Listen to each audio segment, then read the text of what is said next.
예, 자, 오늘은 이제 계시록 11장 15절에서 19절 11장을 마치는 말씀을 나눌 건데, 양이 좀 많아서 오늘은 한 35분에서 40분씩 세 타임을 할 수밖에 없어요. 그런 줄 아세요? 자, 본인의 성경책으로 계시록 11장 15절에서 19절을 읽고 시작합니다. 자, 본인의 성경책으로, 우리 시체들도 다 본인의 성경책으로 본문 말씀을 찾아서 읽습니다.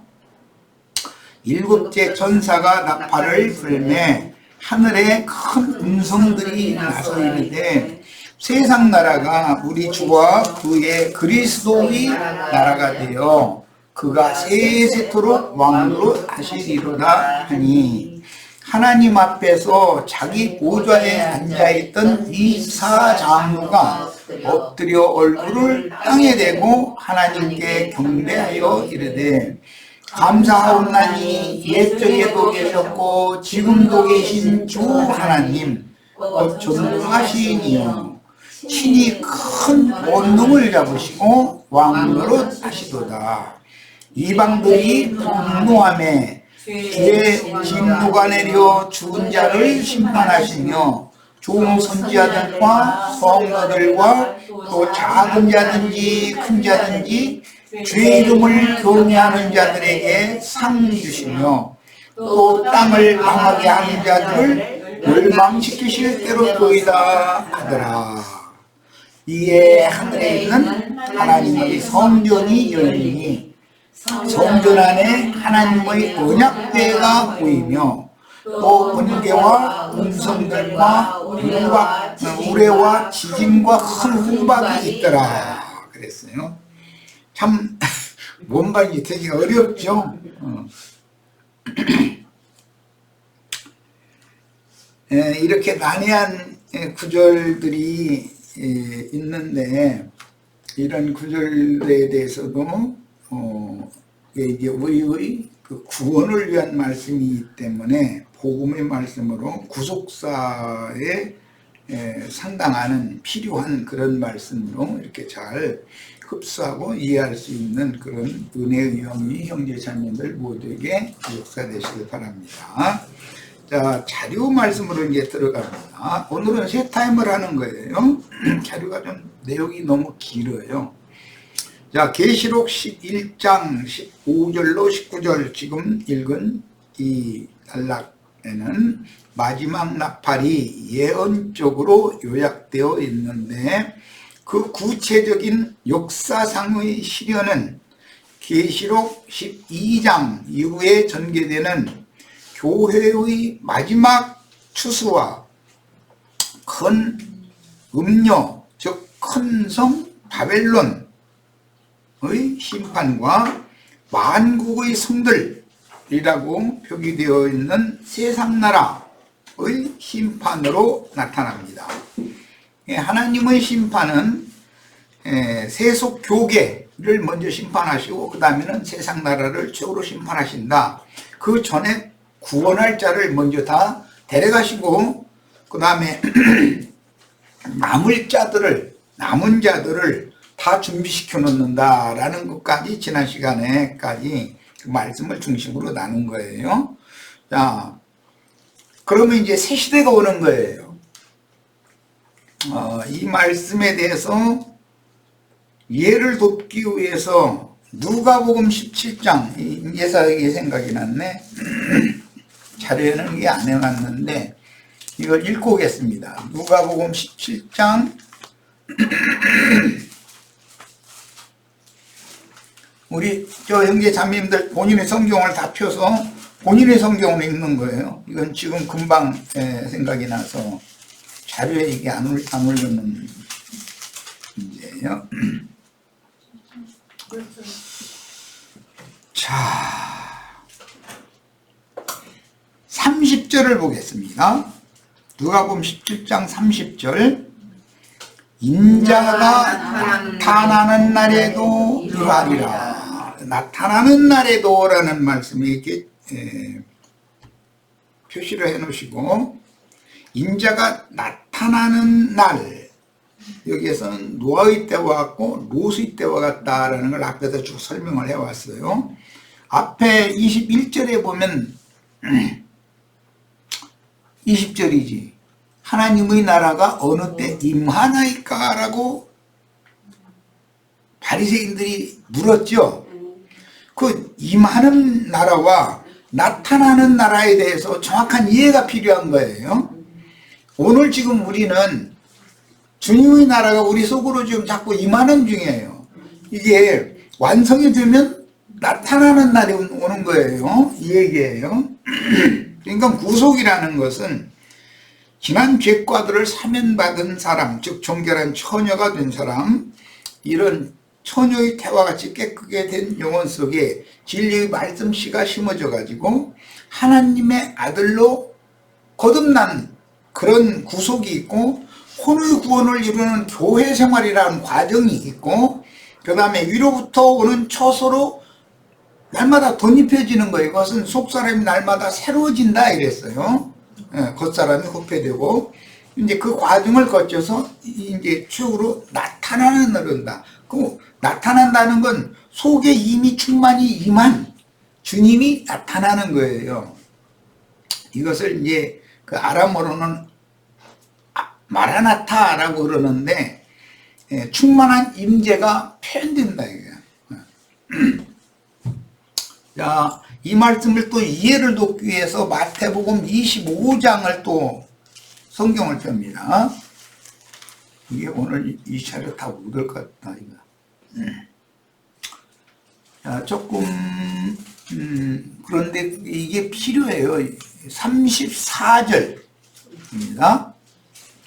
그때에 임금이 그 오른편에 있는 자들에게 이르시되 내 아버지께 복받을 자들이요.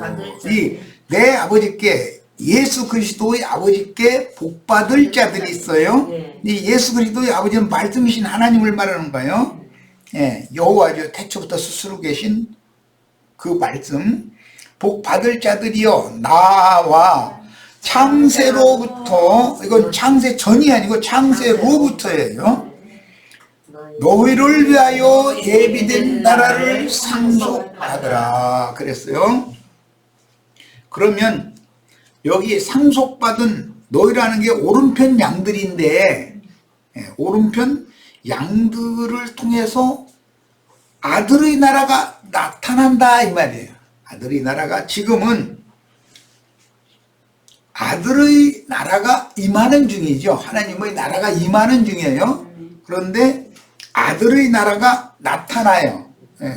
교회 시대의 종결기에는 이 문제를 잘 이해하신 다음에 골로새서 3장, 골로새서 3장을 또 보겠습니다. 마지막으로.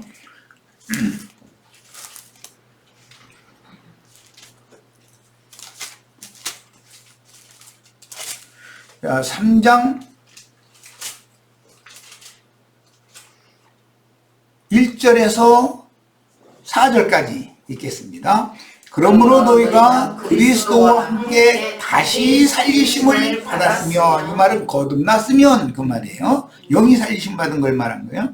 그러면 위의 것을 찾으라. 뭘로 찾느냐? 혼으로. 그의 정신이 그래야 된다는 거예요. 영이 거듭났으면 그의 정신은 위의 것을 찾는 사람이 되는, 이건 뭐 이제 새 마음을 받은 사람이다 그래요. 새 영과 새 마음이 되었어요. 거기는 그리스도께서 위의 것이니까 위에는 누가 계시냐면, 거기는 위에는 그 말이에요. 그리스도께서 하나님 우편에 앉아 계시느니라. 위의 것을 생각하고 땅의 것을 생각하지 말라. 이는 너희가 죽었고, 이건 옛사람을 말하는 거예요. 육적 자아가 죽은 거예요. 몸이 죽은 상태를 말하는 게 아니에요. 너희 생명이 그리스도와 함께 하나님 안에 감추어졌습니다. 우리의 생명은 영원한 생명의 근원이 되시는 하나님의 말씀 안에, 말씀 속에 다 감춰져 있는 거예요. 우리 생명이.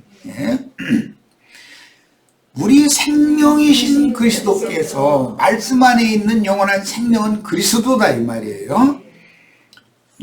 나타나실 그때 그 이제 표시를 해놓습니다. 아까 누가복음 17장 30절 그 읽었었죠?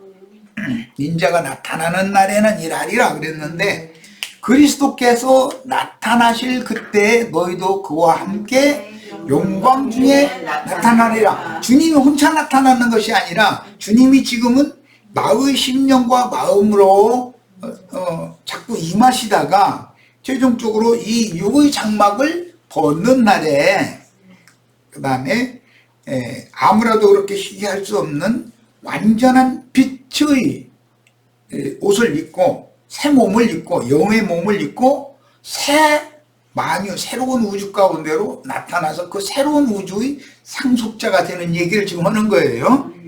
자, 지금 세 구절 찾아 읽었어요. 누가복음 17장, 그 다음에 마태복음 25장, 골로새서 3장. 잘 기억해 두시고 자료로 들어갑니다. 이 잘 작성할 때는 이게 생각이 안 났는데 지금 이걸 읽다 보니까 이 생각이 나네. 이게 굉장히 중요해요. 자, 이제 계시록 11장 15절입니다. 일곱째 천사가 나팔을 불매. 복음서에서는 마지막 나팔이라고 되어 있죠. 하늘에 큰 음성들이 나서 가로되 세상 나라가 우리 주와 그 그리스도의 나라가 되어. 주와 그 그리스도의 나라가 되는 것은 나타나는 거죠. 지금 이걸 읽은 거예요. 우리가 찾아서. 예. 현 세상 나라는 반드시 심판받아야 되는 거고 세상 나라가 주와 그 그리스도의 나라가 돼야 되는데 그게 주님의 나라가 나타나는 거다 이거예요. 그 주님의 나라를 나타내기 위하여 교회 시대 동안 믿는 이들 속에 주님의 나라가 임하는 거예요. 하나님의 나라가 계속해서 임하고 이방의 충만한 수, 증인들의 순교자들의 충만한 수가 차면 그 다음에 한 시대가 종결이 되고 그때 주님의 나라가 현상적으로 역사상에 나타난다 이 말이에요. 그것을 소위 말하는 그 천년이 차기까지 주님이 왕노를 하시는 나라가 나타나는 거예요. 그게 공의의 나라라는 거예요. 지금은 하나님의 나라가 그리스도의 나라가 지금은 은혜의 나라죠. 은혜로 임하시는 때니까. 그러나 나타날 때는 그분의 공의로 천년을 다스리는 거예요. 그 천년 차이까지. 이런 그 하나님의 경륜에 대해서 분명한 이해가 있기를 바랍니다. 그래서 세상 나라가 우리 주와 그 그리스도의 나라가 되어 그가 세세토록 왕노로 다스리로다. 이게 아들의 나라의 나타납니다. 그러면 예수 그리스도 그 하나님의 아들은 지금 살려주는 영, 그 영이신데 그 영과 연합된 주합하의 한 영이 된 형제 자매인들이 주와 함께 영광 중에 나타나야 된단 말이에요. 예. 이 말을 꼭 이해를 하시길 바라요. 일곱 번째 천사의 나팔은 마지막 나팔이며 이거 데살로니가서에는 마지막 나팔이라고 되어 있어요. 일곱 나팔을 동시에 불면서 모든 백성이 함께 외침으로. 지금은 이제 내가 아무리 외쳐도 잘 안 들리니까 어느 건 알 것 같은데도 못 알아듣는 사람들이 꽤 있죠. 꽤 있는 게 아니라 이제 좀 그렇지요다. 그러나 이제 세속교계에서 흔히 말하는 마지막의 이제 증인들이 여자의 남은 자손들을 목양하는 많은 증인들이 이제 남게 되기 때문에 즉 과부집의 그 과부 아들 선지자의 아들이죠. 그 사람들이 다 선지자의 생도의 아내가 과부가 됐었으니까 그 금기름을 팔아서 빚도 갚고 생활을 해야 되는 때가 온다 이거예요. 이제 선지자는 이제 대리감을 받게 마련이고, 자 그러면 그때가 오히려 많은 사람들이 회개하고 돌이키는 하나님의 예수 그리스도의 영이 부어진다 이거예요. 오순절 성령이 부어지듯이 그 영의 역사로 되는 거예요. 사람이 힘쓰고 노력해서 되는 게 아니에요. 이것은 영의 일이기 때문에 오직 여호와의 신으로 된다는 게 하나님의 영으로 되는 거예요. 이것은 그런데 다 때와 기한이 있고 경륜에 따라 되는 문제인 거다라는 말이에요. 이 문제를 잘 생각하시기를 바라요. 분명히 우리 형제 자매님들이 사역을 해야 되는 때가 된다면 반드시 많은 사람들이 돌아올 자들이 있어요. 난 그걸 분명히 믿고 있습니다. 지금은 우리 지세들도 내가 하는 말이 잘 다 들리는다고는 난 믿지 않아요. 그렇지만 자꾸 듣다 보면 이게 뭔 말이다라는 걸 알아들을 수 있는 분들이 있어요. 먼저 본인이 알아듣고 소화가 되어야 나가서 또 다시 예언을 해서 다른 사람들을 옳은 대로 돌아오게 할 수가 있는 것이거든요. 본인도 못 알아들으면 어떻게 전도를 하겠어요. 자, 구약 성경에서 가나안의 첫 성인 여리고성을 무너뜨릴 때에는 일곱째 나팔을 불 때 무너졌죠. 예, 일곱째 나팔을 불면 큰 지진이 난다는 거예요. 그럼 성이 그냥 무너지는 거예요. 이게 무슨 뜻인지를 잘 이해를 하고 계시기를 바라요.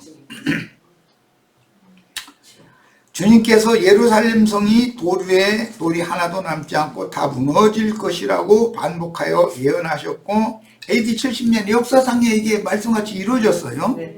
자, 이것은 교회 시대의 종결기에 큰 성 바벨론이 무너질 것에 대한 표적이 된 거다 이 말이에요.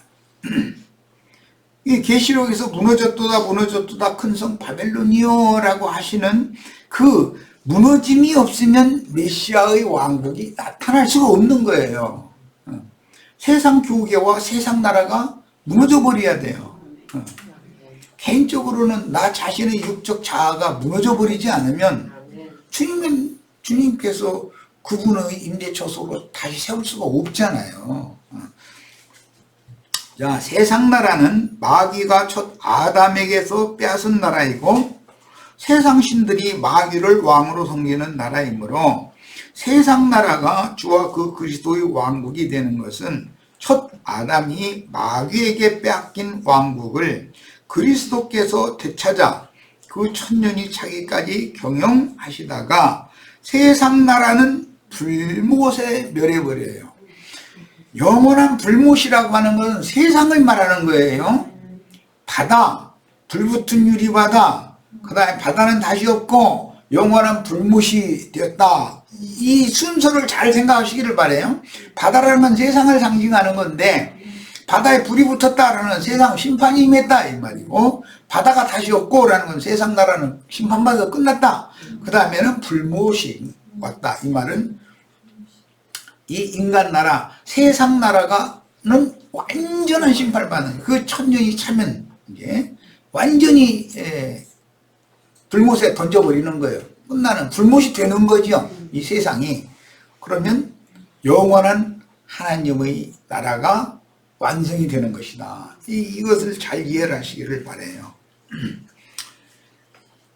자, 마태복음 이제 24장 29절로 31절 인용구를 봅니다. 그날 환난 후에 즉시 해가 어두워지며 달이 빛을 내지 아니하며 이 말씀은 이제 요엘서 2장에서 인용하는 말씀이고 사도행전 2장에도 이 말씀이 나왔죠. 해가 어두워지고 달은 피같이 되고 노인들은 꿈을 보고 젊은이들은 환상을 보고 예언이 되어져 있었죠. 그 말씀이 지금 반복되고 있는 거예요. 자, 별들이 하늘에서 떨어지며 하늘의 권능들이 흔들리리라. 별들이 하늘에서 떨어지는 건 계시록 6장에서 별들이 떨어지는 것은 순교자의 수가 채워진다라는 뜻인 것이고 계시록 12장에서 큰 별이 떨어져서 바닷가의 모래 위에 발을 디디고 선다고 할 때 그 별이 떨어진 것은 세상 신이 세상 교계의 타락한 종교 지도자들을 통해서 땅에 남은 여자의 남은 자손들을 박해하는 때가 됐다라는 뜻이에요. 그러니까 별이 떨어지는 이야기도 잘 양면을 잘 이해를 잘 하시기를 바라요.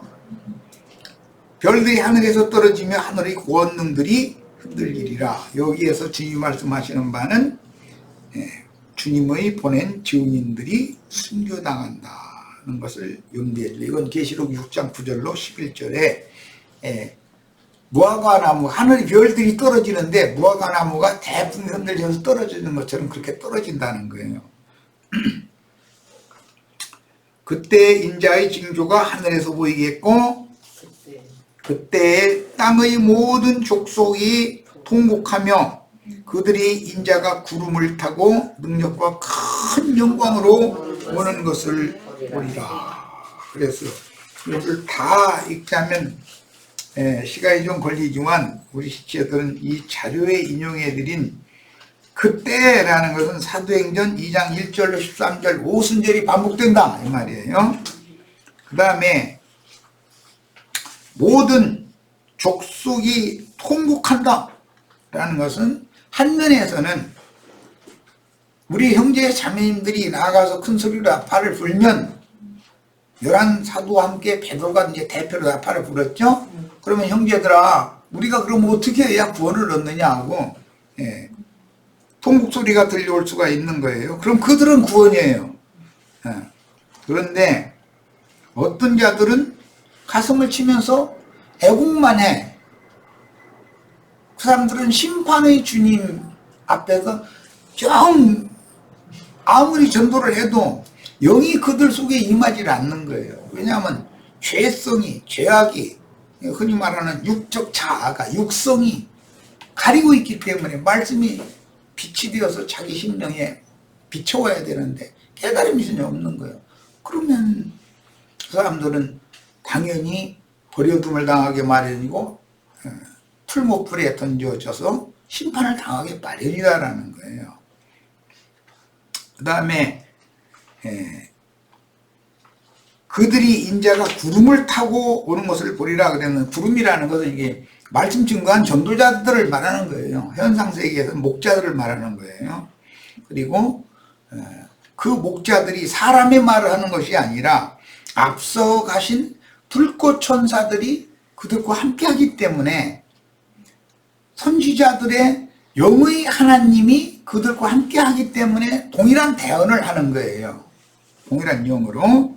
그 다음에 능력과 큰 영광으로 오는 것을 보리라 그랬는데, 이건 굉장히 어려운 말이에요. 여기 보리라라는 것은 계시 이상을 깨닫는다 이 말이에요.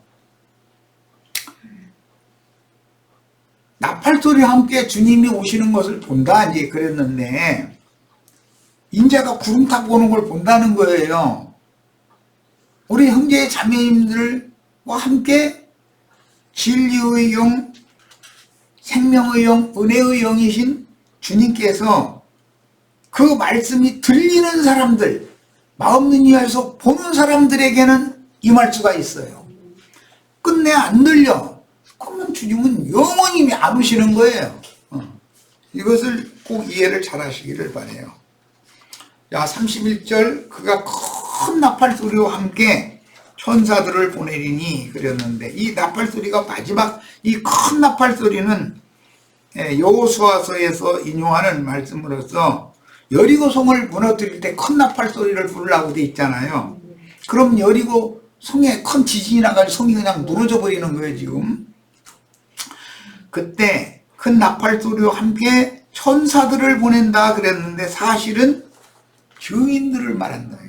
형제 자매님들이 다 선지자들의 영의 하나님이 함께하는 대언자들이 되어져서 형제 자매님들이 마지막 나팔을 함께 불면, 그러면 여리고성이 무너지듯이 세상 격의 큰 음녀, 큰 성 바벨론은 무너지게 돼 있다. 큰 지진이 나면 성 싶은 일이 무너지기 시작하는 얘기 이미 앞에서 했죠. 그런데 그런 것이 물리적인 얘기가, 육신적인 얘기가 아니다. 이거 지진이 나는 것도 사람의 심령의 큰 진동, 요동을 의미하는 것이고, 무너지는 것도 옛사람의 아집, 자기가 안다고 하는 성경 지식, 뭔가에 굳어져 있는 것이 견고한 진이 무너지는 거예요. 이게. 그들이 그 택하신 자들은 오는 세상에 남을 자들이죠. 아까 마태복음 25장 읽었었고, 예, 오는 세상에, 예, 이것은 이제, 신부. 예, 마태복음 25장 1절에서 10절 사이에 보면은 기름을 준비한 5처녀는 신랑과 함께 혼인에 들어갔다 이렇게 돼 있죠. 계시록 14장에는 시온산에 올라간 14만 4천여 정결한 처녀. 택하신 자들을 하늘 이 끝에서 저 끝까지 사방에서 모으리라 그랬어요. 그러니까 하늘 이 끝에서 저 끝까지 사방에 이 큰 나팔이 다 부러져야 된다 이 말이겠죠. 그러려면 현대의 시대에 이렇게 되려면 한국말로 나도 아닌 게 혼자 떠들어서 돼요, 안 돼요? 러시아 사람들이 우선은 이 말씀이 이스라엘 사람들에게 12지파에게 들어가야 되는데 내가 히브리어를 할 줄 알아요, 영어를 할 줄 알아요. 그런데 영어로 하면 다 통해 이게. 그래서 우리 형제 자매님들이 이런 거에 대해서도 깊은 이해가 있으셔야 되겠어요. 그래야 하늘 이 끝에서 저 끝까지 택하신 자들을 추서일 수가 있어요. 데려가심을 받은 자들은 신부고 하늘 이 끝에서 저 끝까지 모아서 오는 세상의 땅에 남겨둘 자들은 주와 그 그리스도의 나라가 오는 세상에 나타나는 상태가 될 거다란 말이에요. 그럼 그 입맞은 이스라엘 12지파를 통해서 새 시대가 오는 것을 말하는 거예요. 이런 것이 하나님의 경륜입니다. 자, 고린도전서 15장 51절이에요. 보라, 내가 너희에게 비밀을 말하노니 우리가 다 잠잘 것이 아니요. 여기 다 잠잔다라는 건 그리스도 예수 안에서 죽었다 이 말이에요. 신앙생활을 다 하고 자기 일생을 마쳤다. 아니요. 마지막 나팔 계시록 오늘 11장 15절에 7개 나팔이죠. 7개 천사의 나팔이 마지막 나팔이에요. 마지막 나팔에 순식간에 호련이다 변화된다 이렇게 표현했어요. 여기 순식간에 라는 말은 기독교인들이 지금 이 말씀을 얼마나 오해를 하고 있느냐. 갑자기 낚아 채워간다 라는 뜻이기 때문에 사람이 한 번 죽는 것은 정하신 것이고 그 후에는 심판이 있게 마련이에요. 누구든지 이 육의 장막을 벗지 않고는 하나님의 영광 앞에 누구도 갈 수가 없어요. 그날을 지금 우리는 준비를 하는 중이고, 그런데 순식간에 라는 것은 짐승들의 때가 되어서 짐승의 이름이나 그 이름의 표시를 받지 않으면 수가 몇이든지 다 죽인다 이렇게 되어 있어요. 계시록 13장 15절에 나오는 말인데 이 육의 생명이 끝나자마자 속사람이 주와 함께 영광 중에 나타나는 상태를 호련이라 변화한다 이렇게 표현을 했어요. 이게 번역상이 큰 문제인데 이것은 영의 몸을 입고 주와 함께 영광의 새 세계로 즉 지천사로 변모된다. 변형돼서 주와 함께 영광 중에 나타나는 것을 말하는 거예요. 그래야 메시아의 새 나라를 유업으로 받는 후사들일 거 아니겠어요? 지금 내가 하는 말을 잘 이해를 하시기를 바라요. 이것은 온전케 된 의인의 영들, 시천사들, 불꽃천사들, 천사와 동등이 된 속사람이나 오는 세상을 상속받는 것이지 혈과 육은 하나님의 나라를 유업으로 받는 것이 아니에요. 그러면 혈과 육은 당연히 벗어야 되니까 혈과 육의 몸을 이 첫 장막을 벗자마자 순식간에 호련히 다 변화한다 그랬는데 영의 몸으로 주와 함께 영광 중에 나타난다 이 말이단 말이에요. 야, 이제 이 말씀을 설명하는 말씀이 데살로니가전서 4장 13절로 17절이에요. 형제들아, 자는 자들에 관하여는, 이건 주 안에서 죽은 자들이에요. 너희가 알지 못함을 우리가 원하지 아니하니 이는 소망 없는 다른 이와 같이 슬퍼하지 않게 하려 함이라. 오늘날 기독교인들 소망 없는 이들이죠. 죽기를 무서워하여 일생임의 종으로 사는 자들은 이 땅에 소망을 두니까 하나님 나라에 대해서는 소망이 사실은 없는 자들이잖아요. 위의 것을 찾는 자들이 아니거든요. 그들은 다 땅의 것을, 아래 것을 구하고 땅의 것을 추구하는 자들이지. 그러니까 그 사람들은 결국은 세상 사람들이다 이거요. 그래서 세상 바다가 불이 붙을 때 불맛을 좀 봐야 될 거고, 그 다음에 바다는 다시 있지 않고 하면 세상 나라는 없다 이 말이에요. 없어져 버린다. 세상 나라가 떠나가 버리고 없어져 버려야 주와 그 그리스도의 나라가 임할 거 아니에요. 나타날 거 아니에요. 이런 말씀에 대해서 이해가 있기를 바라요. 그 다음에 우리가 예수께서 죽으셨다가 다시 살아나심을 믿을진데, 죽은 건 뭘로 죽었죠? 예, 육체로는 죽임을 당하셨으나 다시 살아나신 건 뭘 살아나셨어요? 영으로는 다시 살아나셨어요. 육신의 몸이 다시 살아난 것이 아니에요. 누가복음 24장 기독교계에 얼마나 오해를 하고 있는지 모르겠어요. 부활의 날 저녁에 주님께서 제자들이 모여 오셔가지고 너희 중에 뭘 거듭느냐 그러니까 석청 한 조각과 꿀송이 한 조각과 구운 생선 한 토막을 드렸더니 그거 잡수셨다 그랬어요. 그러면서 나는 뼈와 살이 있다 했잖냐. 이거 보라고 예수님이 뼈와 살이 있고 생선도 잡수시고 꿀도 잡수시지 않냐고 막 이래가면서, 자 그러면 그 주님을 제자들이 왜 몰라봐? 기독교인들이 생각하는 것과 같은 그런 주님이 육신으로 주님이 또 오시는 얘기라면 제자들 왜 몰라 그러냐고. 그 말이 되는 소리예요?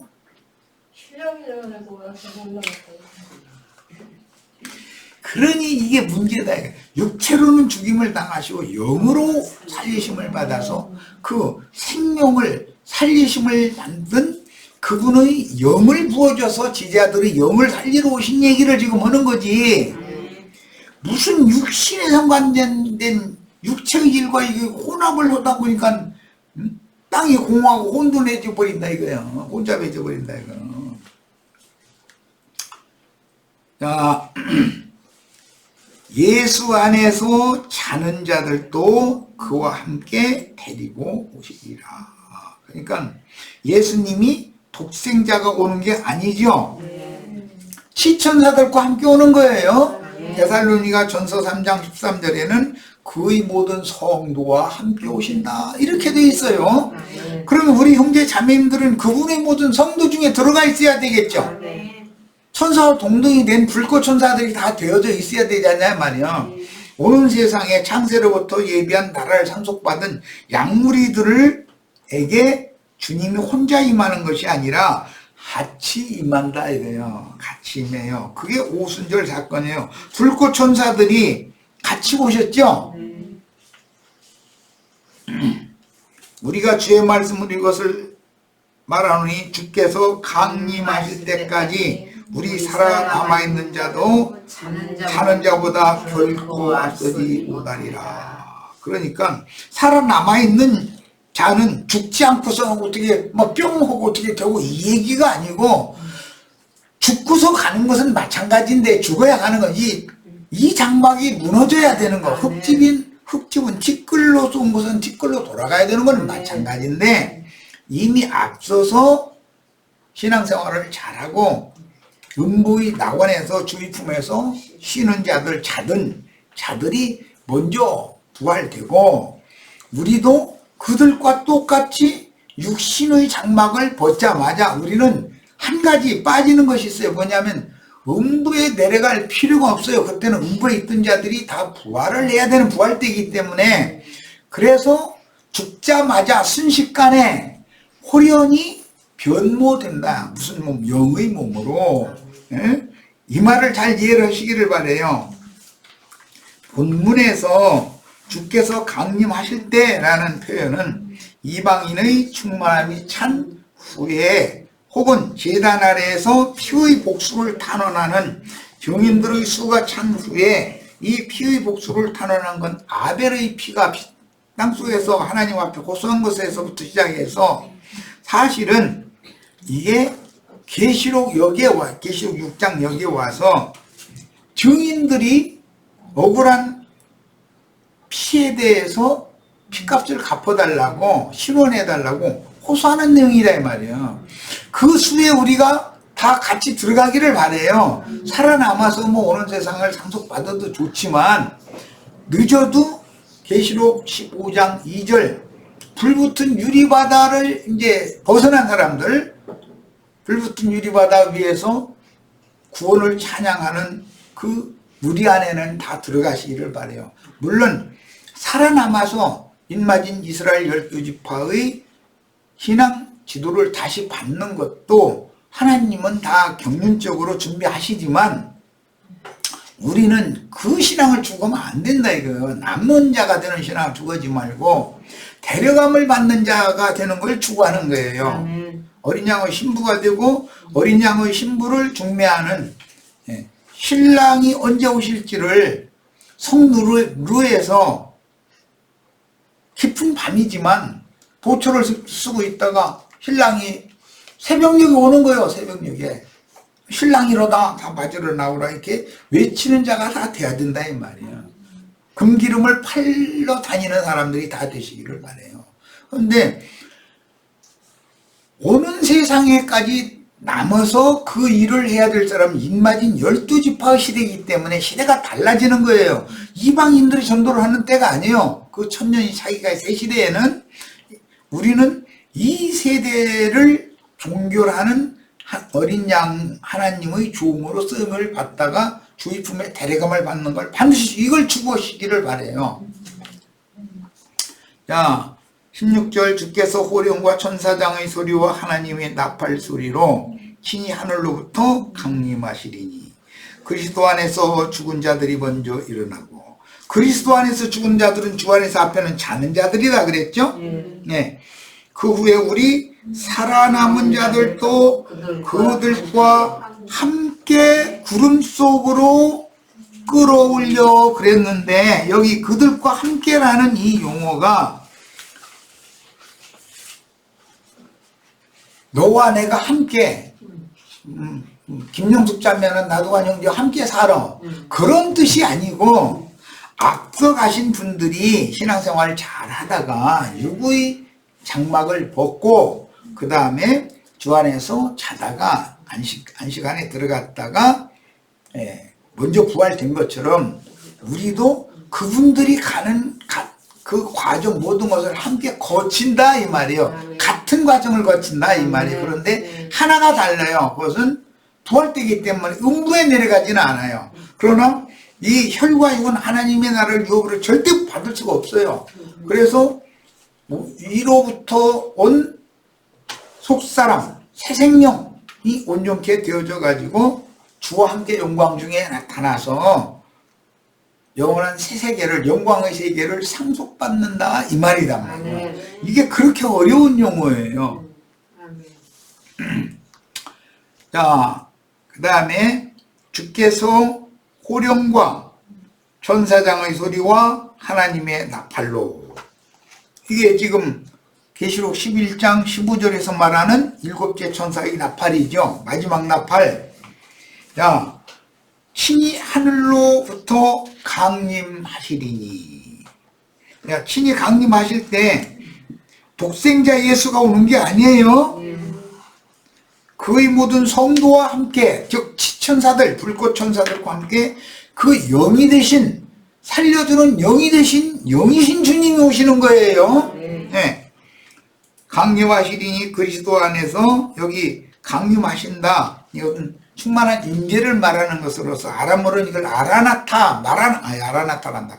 마라나타라고 그래요. 마라나다라고 그러는데 이거는 주님의 충만한 임재를 말하는 거다 이거예요.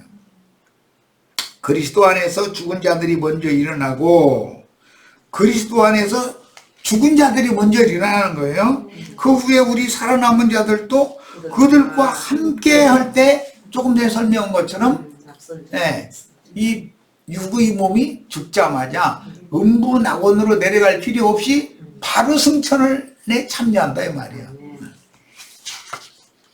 구름 속으로 끌어올린다 이럴 때 여기 구름 속, 여기서 이제 구름 속이라고 하는 것은 구름 속에 구름을 입고 오시는 주님 얘기가 나오고 구름을 타고 오시는 주님 얘기가 나와요. 지금 현재 구름을 타고 오시는 주님은 이 생에서 살아서 말씀을 전하는 목자의 말씀 증거를 통해서 오시는 거예요. 주님이 구름을 타고 오시는 거예요. 그런데 구름 속에서 오신다 할 때는 시천사들에게 불꽃천사들에게 옹이 되어 오신다 이거예요. 에워싸여서 오신다 이거예요. 자, 이 말을 잘 이해를 하시기를 바라요. 구름 타고 오시는 주님이 있고 구름 속에서 오시는 주님이 있어요. 크고 높은 산에서 주님이 영광을 가지고 그 나라에 임하시는 광경을 세 제자에게 보여주셨어요. 그런데 모세와 엘리야가 주님이 별세하실 것에 대해서 얘기를 했어요. 죽어야 이루어지는 얘기인 거예요. 예수가 죽어야. 그런데 그때 주님이 구름 속으로 들어가셨다 그랬어요. 그 구름이 대표자가 모세와 엘리야다 이 말이에요.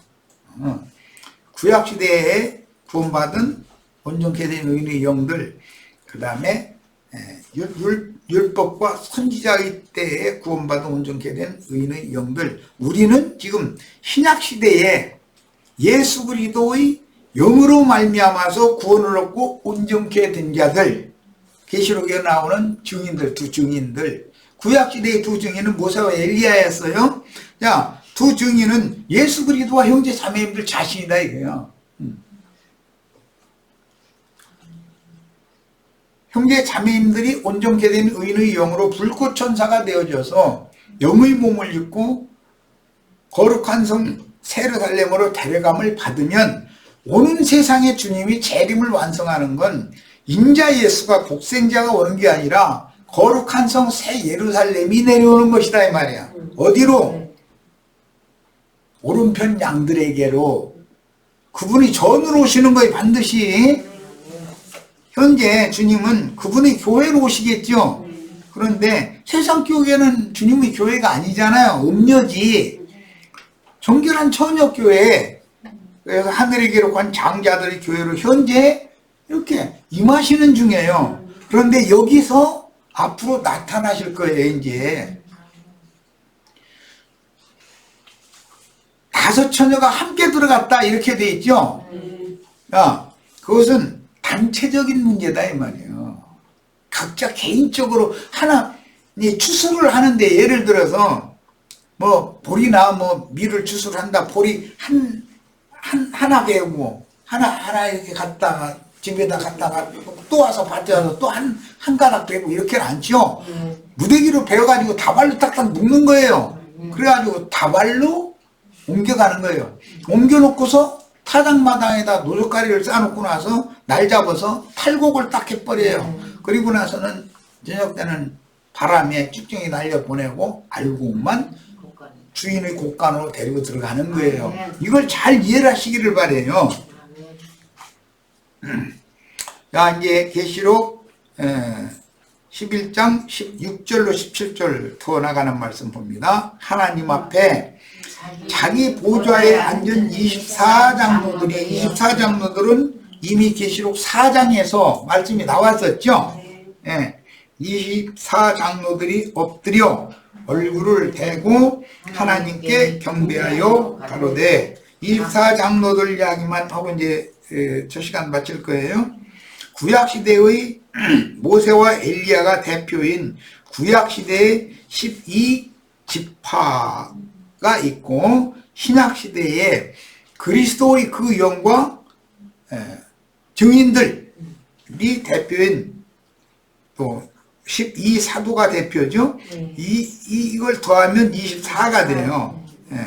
이렇게 해서 구약시대에 온전케 된 의인의 영들, 신약시대에 또 온전케 된 의인의 영들이 온 땅에 하나님의 목적을 위하여 창조하신 모든 생물을 대표하는 것이 네 생물이에요.